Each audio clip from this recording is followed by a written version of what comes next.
Good evening, and thank you for joining me. I wanted to speak to you for just a moment about what I foresee will be very important traits for management and leadership in the 21st century. Allow me, if you will, to take a little journey back in my past. I want to speak of my father. My father grew up in a very rural area of Gainesville, Florida, on what I guess you could call a farm, but I would call it a vegetable farm because I don't remember any real animals other than chickens. That's it. But he grew up going to school, but also knowing what hard work was like. He had to get up, crack of dawn, shake pecan trees, gather pecans, pick up, I guess, watermelon and throw them on a truck as the truck drove along. All kinds of what I would consider to be back-breaking work. And I recall him telling me, which is why it was so important that we got our education, is that he said, I will not do this for the rest of my life. I will go to school and I will change my perceived process in life. So that's what he did. He graduated high school in what's called Hawthorne, Florida, and went on to college at the university, at Florida A&M University in Tallahassee. He went there, proceeded to get a degree in business administration, and while there met my mom, of course, the wonderful woman that she is. They got married and started to have a family. And he decided to do what most men did at that time. He said, I'm going to find me a job at a great company. I'm going to then get my entry-level position, work my way through this company, and over the years, I'm sure I'll be promoted, and I'll work my way up, hopefully, to a managerial position, and then I can retire after spending a good 20, 30 years. And you know what? That's exactly what he did. He started off as an HR specialist of some sort. He worked diligently in the company, spent lots of time continuing to learn his trade. He would take additional courses at the master's level, and he decided to apply and interview for some managerial positions, which he received. He retired after 36 years with the exact same company as a human resources manager. I find that pretty remarkable that he stayed with one company, because now and going forward in the future, I don't believe that that's what we're going to see. The world is changing and changing rapidly. I believe that in order for us as leaders in management to keep up, we're going to have to change as well. So now we see employees that don't necessarily stay with the same company. They hop around, they move around to get more experience, more opportunities, many times more pay. So we're going to have to exercise flexibility. I think that the picture that I'm going to show you would indicate what it was like when my father was working. He, looks a lot like these executives here. They're all pretty much even age, pretty much Anglo-Saxon with a small amount of diversity. That's pretty much what the workplace looked like at that time. But going forward, you're going to see a lot of cultural diversity, a lot of people that are coming into us from the global market. That's what technology has done. We're able to meet people where they are and bring them to our location via the internet. You'll see an elderly gentleman, or at least an older gentleman. I won't call him elderly, but he definitely doesn't look as young as this young lady. Multiple generations of people in the same workplace. So I think going forward, we need to consider we're going to have to make some changes. The first one is going to be our worldview shift. Again, the world is a smaller place. And I say that because the internet and other technological advances have afforded us the opportunity to speak with folks that we normally wouldn't have a chance to speak with. We can teleconference them without even being in the same room. We get their emails over a moment in time, as opposed to using snail mail to mail a letter that might take up to 2 weeks going international. So our worldview is going to change. We have to think more globally. Our labor pool is going to be different. My father used to look in the classifieds of the newspaper to find a job. I actually would go on the internet and then go approach the door of a job, drop off a resume, thinking that's the way to do it. But globally minded, we're going to have to consider we're getting emails of resumes from folks in Indonesia, Taiwan, all across the world. That's where we're going nowadays. So we got to be more global minded, I guess is the best way to say it. We need to consider also flexibility. We're going to have to look at the ability to accommodate people that we want, people that have the skill set and the knowledge base that we need in order to make our corporations grow. We may have to try to figure out how can we meet them where they are. What are their needs? What is it? Flexibility with time coming into the work? Is it flexibility with days working? Is it going to look like contracted work? Am I going to not hire you as a full-time employee, but bring you in as needed? So flexibility will also be key. We have to make sure that we're going to be comfortable with all these different markets in order to ensure success for our companies. Additionally, we're going to have a workplace view shift. Now, I can tell you, I've been working quite a few years. I probably am well preserved, but I'm approaching 50.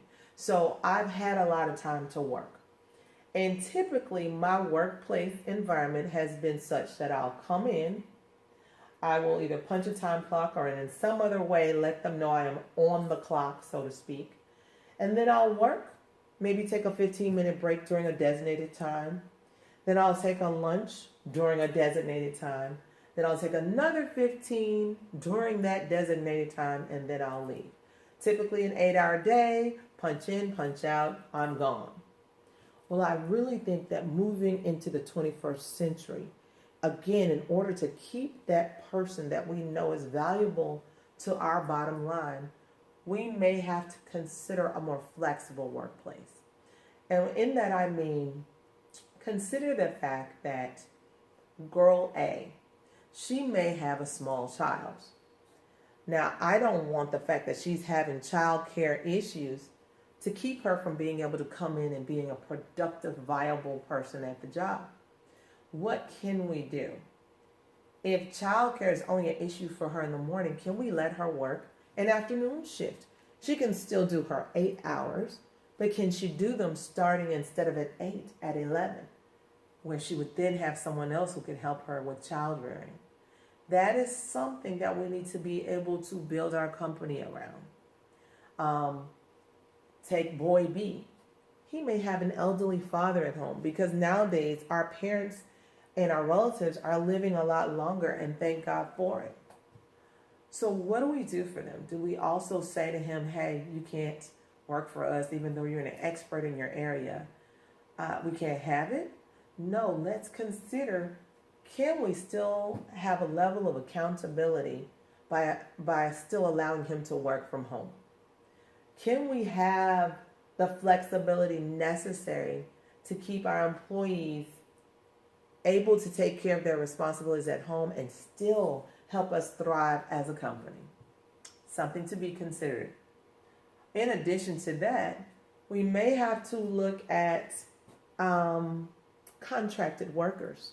I mentioned it before, but not everyone needs to be a full-time employee. There are certain levels of expertise that we can bring in and out on an as-needed basis.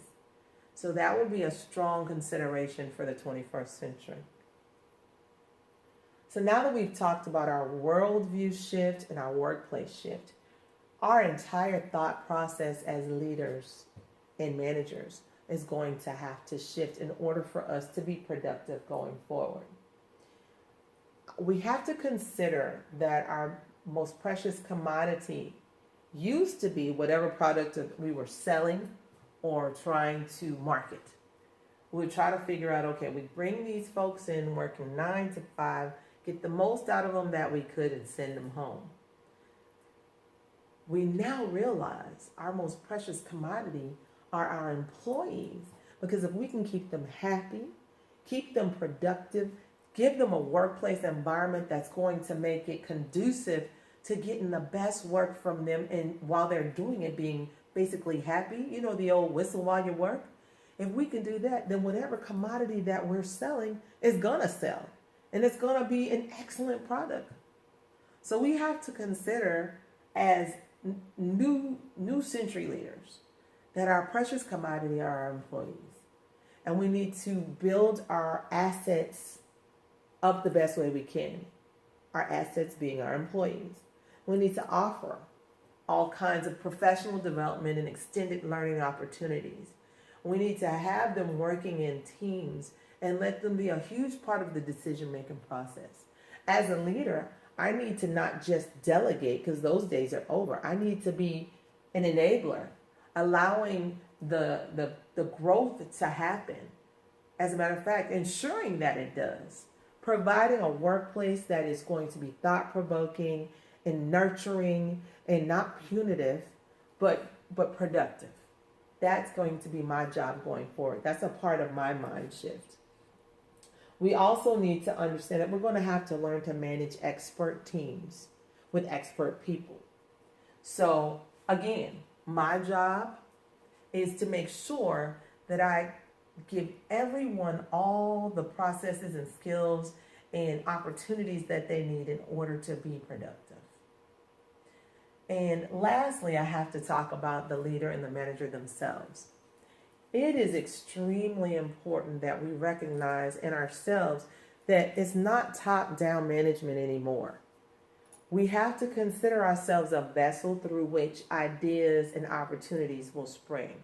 We can guide and lead, but we don't have to be the final answer to everything that, at least from a top-down perspective. We need to allow the opportunity for brainstorming and collaboration and allow this process to yield forth good fruit. So in doing that, I need to keep, as a leader, my management skill set high, because there's professional development for all, including me as the leader. I need to make sure that my expertise skill set stays high with continual learning. But balancing my productive wealth has to be my home wealth. I need to make sure that I am balanced and centered and that I allow for both sides of yin and yang to work out. I need to make sure that I'm keeping my mind and my rest, my spirit. I need to make sure that's all in good order, in addition to making sure that I am coherent and on top of my executive game.